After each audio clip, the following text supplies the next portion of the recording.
Naramdaman mo na bang invisible, na parang kahit anong pilit mo, hindi nakikita ng mundo ang sakit mo? Aba, ganun nga ang nangyari kay Isabela Santos, isang kasambahay na sa pagitan ng balde at basahan ay nagtago ng kanyang mga luha at isang sikretong hindi maiisip ng sinuman. Isang umaga, habang naglilinis ng sahig ng isang marangyang mansyon, nahulog siya.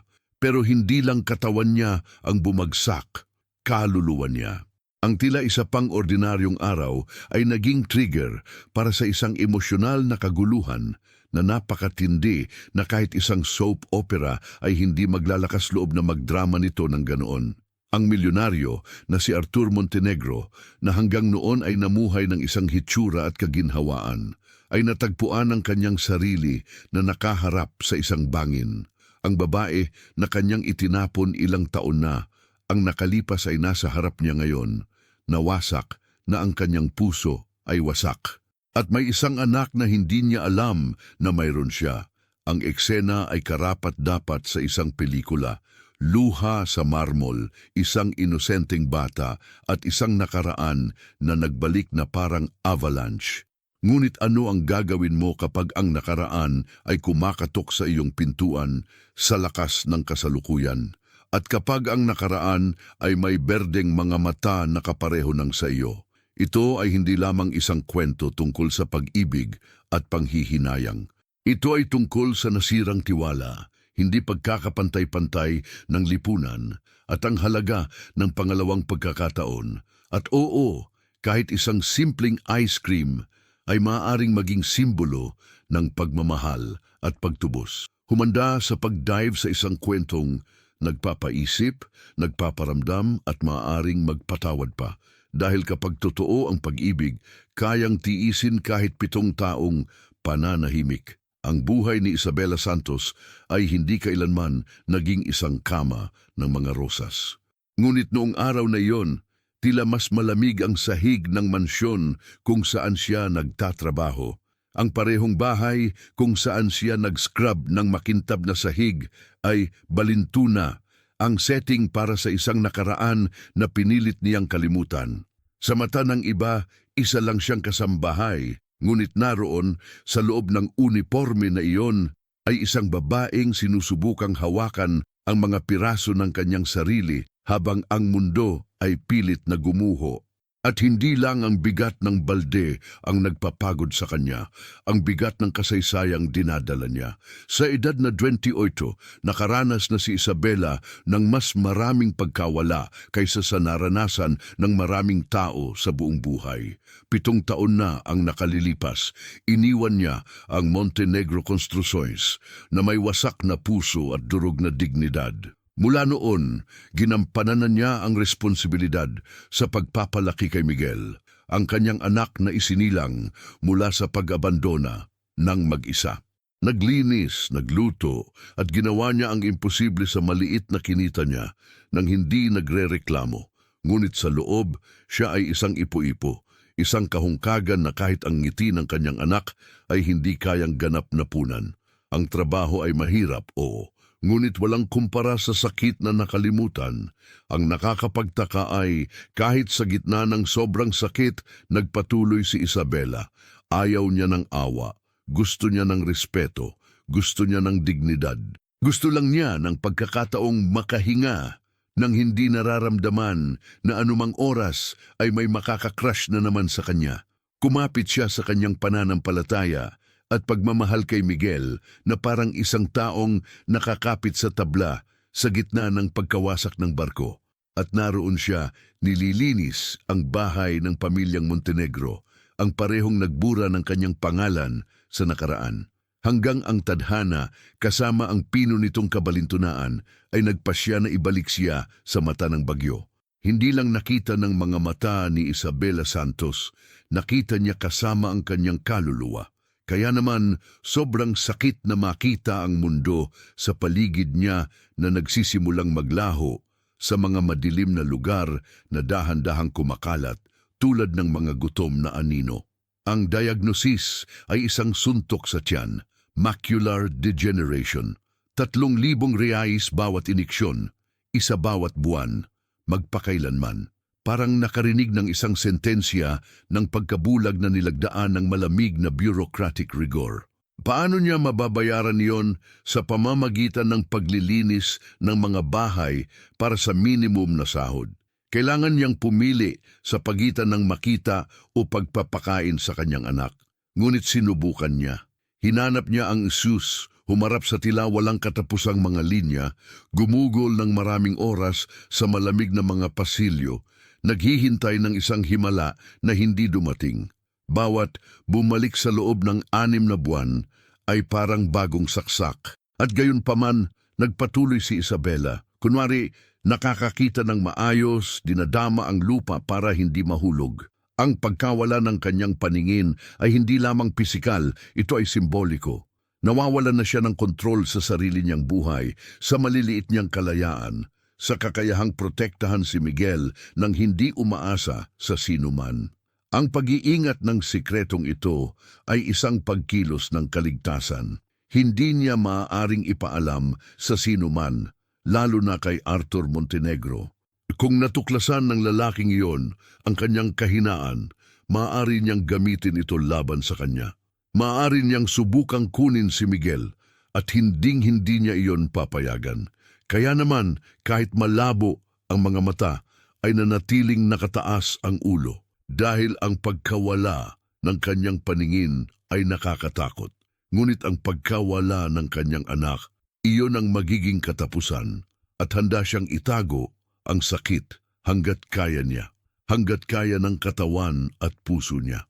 Si Arthur Montenegro ay ang tipikal na milyonaryo na pinalaki sa ginhawa, na papaligiran ng karangyaan at vanity.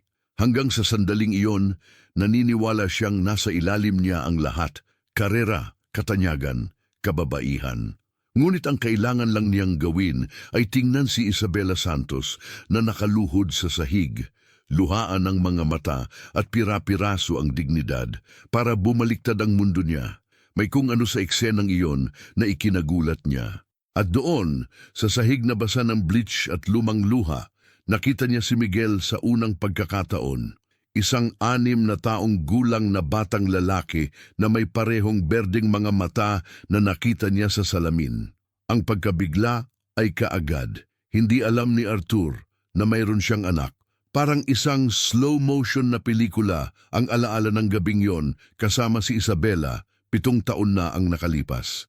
Isang gabing pilit niyang kinakalimutan, binaon iyon sa mga dahilan na hindi niloloko ang sarili, na para bang waitress lang siya at isa itong lalaking may mga responsibilidad. Ngunit ngayon, sa harap ni Miguel, ang nakaraan ay naglalaho. Hindi alam ng bata kung sino siya, ngunit ngumiti siya ng may pagka-inosente na gumuho sa pinakamatibay na depensa. At sa ngiti na yon, nakita ni Arthur ang higit pa sa isang pagkakahawig. Nakita niya ang isang nawalang pagkakataon na maging isang mas mahusay. Ang pagkatuklas sa kanyang pagkaama ay parang isang avalanche. Naramdaman ni Arthur na nawala ang lupa, naubusan ng hangin, huminto ang oras. Ito ay hindi isang katanungan, ito ay isang katiyakan na nakasulat sa lahat ng mga tampok ng batang lalaki. Anak niya, si Miguel, at kasama nito ang pagkakasala, panghihinayang at takot. Dahil alam mong nawalan ka ng 6 na taon ng buhay ng isang bata, dahil sa puro kamangmangan ay isang bigat na hindi basta-basta madadala. Mula sa sandaling iyon, alam ni Arthur, gusto niyang naroroon, gusto niyang makilala ang kanyang anak. Ngunit ang pagbawi ng karapatang iyon ay hindi isang madaling gawain. Ang reaksyon ni Isabela Santos ay hindi nakakagulat, ito ay isang bagyo. Nang sa wakas ay sinubukan ni Arthur Montenegro na ipaliwanag ang kanyang sarili, nakinig siya, ngunit may isang may kalasag na puso. Hindi mabubura ng usapan ang 7 taong katahimikan. Ang 7 taong pag-abandona ay hindi malulunasan ng patawarin mo ako. At napagtanto niya ito mula sa unang pagtatangka. Si Isabela ay matatag, determinado, halos malamig. Para sa kanya, nabigo na ang lalaking iyon, hindi lang bilang partner kundi bilang tao. At ngayon, gusto niyang paglaruan ang pagiging ama? Mabigat ang argumento. Ang bawat salitang binibigkas ay nagdadala ng mga tao ng hindi nalutas na sakit. Inihagis niya sa mukha niya ang lahat ng matagal niyang nanahimik. Ang paghamak, ang kahihiyan, ang kawalang interes. Sinabi niya na mas pinili niya ang reputasyon kaysa pag-ibig, na itinuring niya siya bilang disposable. At ngayon, dahil lang sa nalaman niyang nag-e-exist si Miguel, gusto niyang kumuha ng space.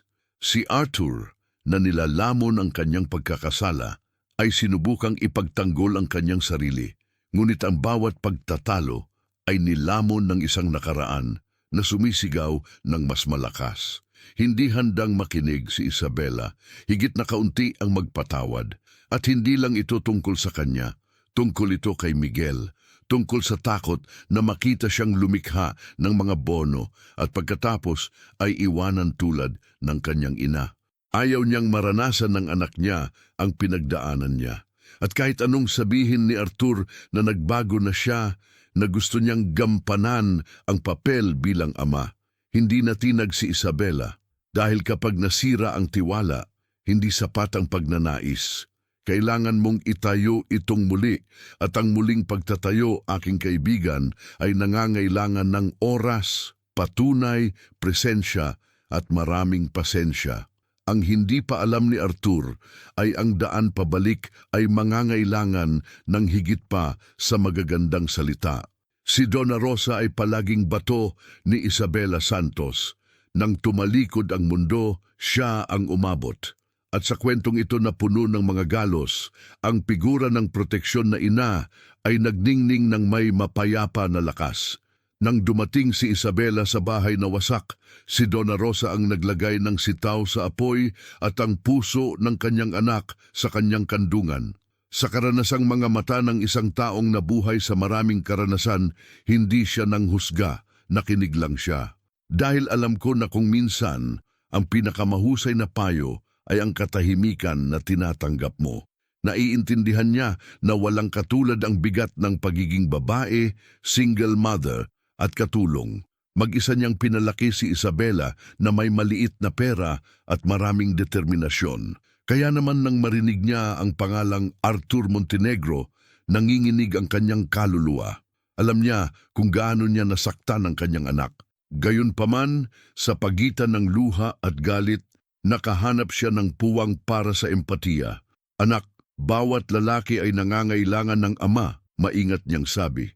Hindi niya ipinagtatanggol si Arthur, nag-aalala siya kay Miguel. Dahil nakita niya ang kanyang apo na lumaki na may mga tanong na hindi nasasagot, mga pangarap na hindi natutupad. Kahit na sa kanyang mabangis na instinct na protektahan ang kanyang anak, alam ni Donna Rosa na ang pagmamahal ng isang lola ay hindi kapalit ng isang figura ng ama. At kaya nagtanim siya ng pagdududa sa isip ni Isabela. Paano kung nagbago siya? Ang tanong ay dumating, hindi na may mga kahilingan, ngunit may lambing. Isang paanyaya para mag-isip sa mga posibilidad. Ayaw kumbinsihin ni Donna Rosa. Gusto niyang tulungan siyang magmuni-muni dahil ang isang tunay na ina ay hindi nagpapataw ng mga pagpipilian, sa halip ay nag-iilaw ng mga landas. At doon, sa simpleng kusinang iyon, sinimulan niyang ihanda ang lupa para sa kung ano ang maaaring, marahil, maging simula ng isang pagkakasundo. Ito ay hindi isang madaling desisyon, ngunit ito ay kinakailangan. Alam ni Isabela Santos na para maprotektahan ang kaunting emosyonal na katatagan na natitira niya, kailangan niyang huminto sa kanyang trabaho. Ang pagtatrabaho sa bahay ng ina ni Arthur Montenegro pagkatapos ng lahat ay tulad ng pagbabalik tanaw sa bukas na sugat araw-araw. Bawat silid sa mansyon na iyon ay isang paalala ng nawala sa kanya, ng paghamak na dinanas niya, ng buhay na kailangan niyang muling buuin ng mag-isa. Ito ay higit pa sa kakulangan, sa ginhawa ito ay hindi mabata. Ang pagpapaalis ay dumating ng walang babala, ng walang paalam. Isang tuyo, maikli, layunin na tawag sa telepono. Ni ayaw niyang lumingon. Alam niyang mukhang iresponsable ang ugali niya sa paningin ng kanyang mga amo, pero ano ang alam nila tungkol sa sakit? Para sa isang taong kumikita ng pinakamababang sahod, mataas ang presyo ng dignidad. At si Isabela, sa sandaling iyon, ay handang magbayad. Ito ay isang mensahe sa kanyang sarili. Hindi ko na kailangang ipailalim ang aking sarili. Kahit magkano ang binayaran nila, anuman ang seguridad sa trabaho, ang mahalaga ngayon ay si Miguel. Siyempre, natakot. Tinanong ito ni Donna Rosa. Ang upa ay gumawa ng pagkakaiba sa katapusan ng buwan, lalo na sa $3,000 bawat iniksyon sa unahan. Ngunit para sa Isabela, mas delikado ang manatili doon. Alam niya kung paano niyanig ng presensya ni Arthur si Miguel, nagising ang pag-asa at nagbukas ng mga emosyonal na puwang. At hindi siya papayag na ang anak niya ang susunod na itatapon. Mas mabuti nang mahirapan kaysa makita ang kanyang munting may pusong wasak. Nagpasya si Isabela na huwag nang hintayin ng sakuna. Pinili niyang umalis bago pa maging huli ang lahat. Si Arthur Montenegro ay hindi isang taong tumakbo pagkatapos ng isang bagay. Pero this time, iba na. Sa unang pagkakataon, naramdaman niyang kailangan niyang patunayan ang isang bagay, hindi sa iba, kundi sa sarili niya. Nagtungo siya sa bahay ni Isabela sa puso ng Villa Esperanza na nalantad ang kanyang kaluluwa at isang kahilingan sa kanyang mga labi. Ang sumagot sa kanya ay si Donna Rosa na may matalas na titig at matingkad na alaala. Hindi niya siya pinalampas. Ang pinto, ang kanyang unang hadlang. Ngunit si Arthur, bagamat malamya, ay determinado. Gusto niyang maging ama. Nais niyang ayusin ang nasira. Nakaka-tense ang usapan nila ni Donna Rosa. Siya ay isang pader na gawa sa pagmamahal at kawalan ng tiwala. Nang humingi siya ng 5 minuto, sumagot siya ng hindi na may timbang na higit sa 1,000 argumento. Pero may kung ano sa mata niya. Isang bagay na hindi pagmamataas o ang kanyang karaniwang alindog. Ito ay sakit. Ito ay katotohanan. At tulad ng mabuting ina, napansin ni Donna Rosa, hiniling niya sa kanya na maghintay, pumasok at kinausap si Isabela.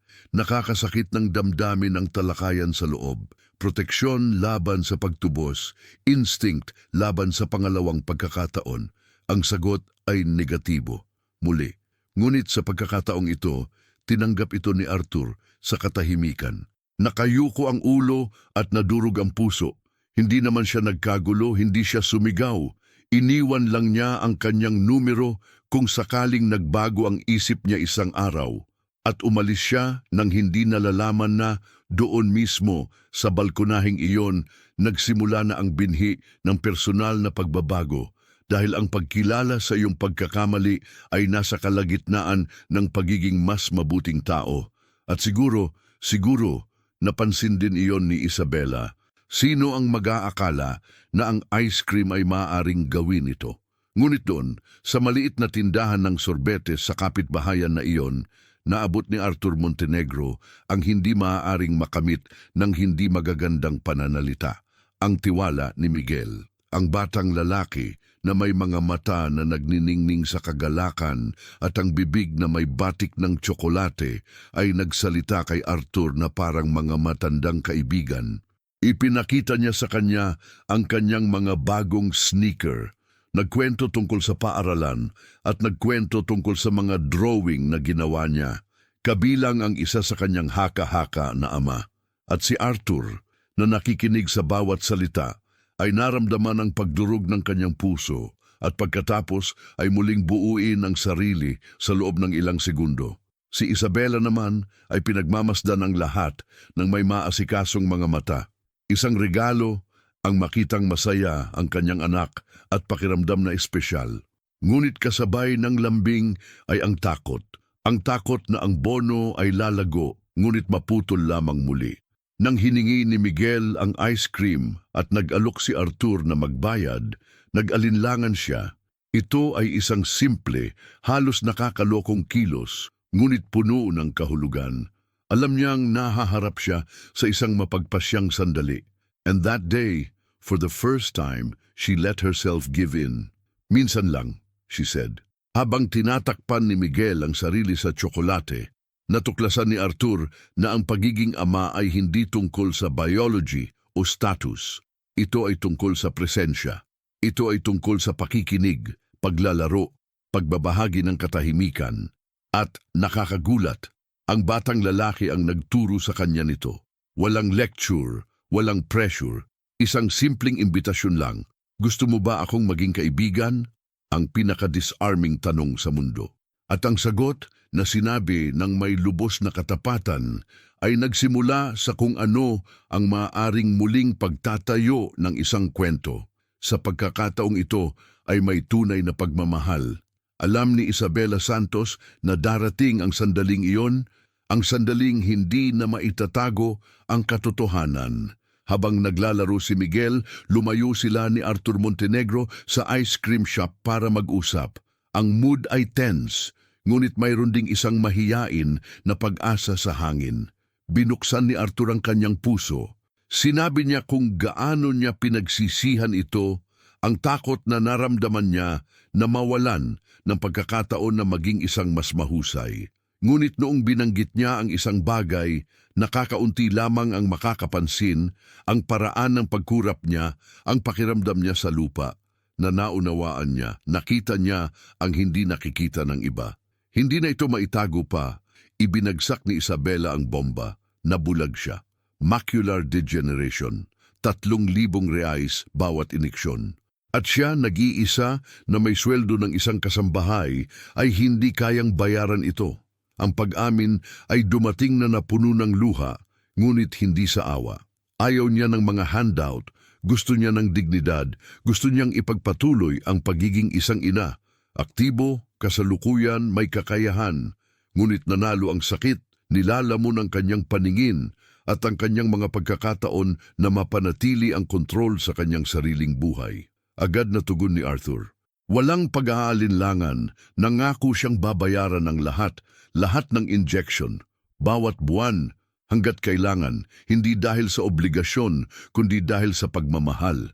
Dahil mahal pa rin niya ito, dahil mahal niya si Miguel, dahil ngayon ay kitang-kita na niya kung ano ang nasa kanyang mga kamay, at ayaw na niyang mawala pa ito. Si Isabela, sa hindi makapaniwala, ay nakinig sa lahat ng nasa kamay niya, ang puso.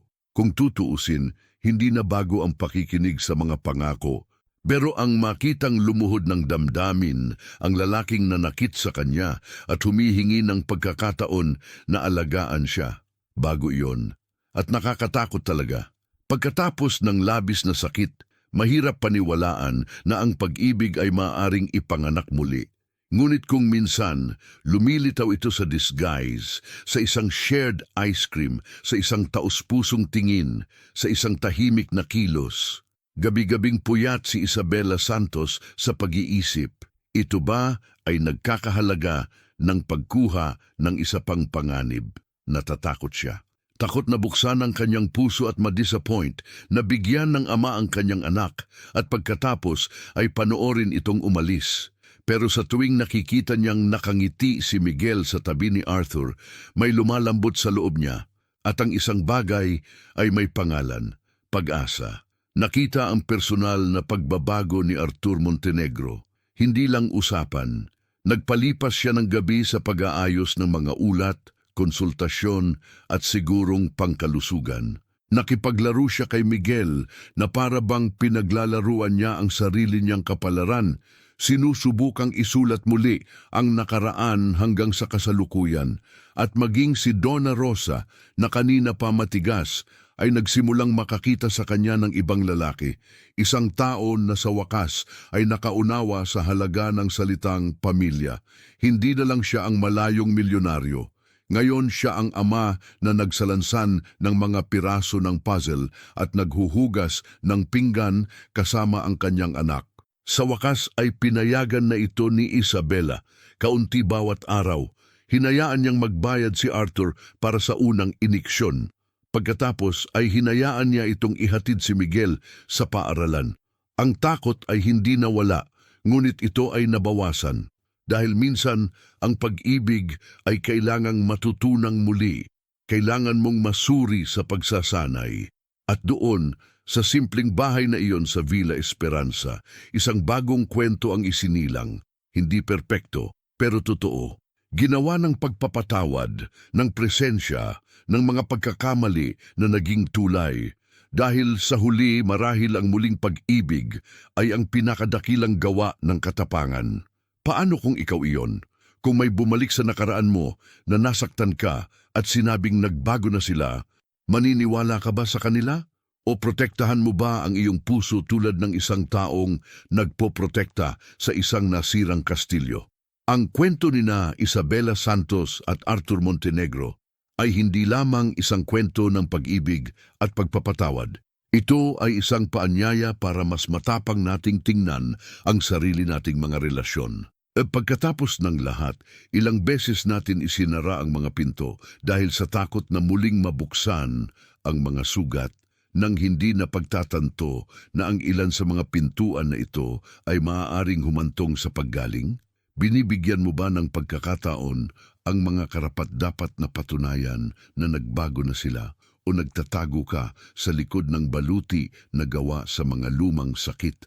At ang iyong Arthur ba ay panig, ang isa na nakagawa ng isang malaking pagkakamali, sinusubukan na tubusin ang kanyang sarili o siya ay tumatakas pa rin? Ang mga kwentong tulad nito ay nagpapaalala sa atin na ang pagmamahal, pagpapatawad at pagsisimula ay hindi mga palatandaan ng kahinaan, ngunit ng isang emosyonal na lakas na bihira sa panahon ngayon.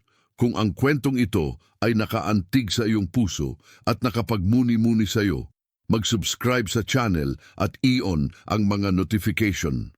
Dahil dito, ang bawat kwento ay isang pagkakataon upang mas makilala ang iyong sarili at marahil baguhin ang iyong sariling salaysay.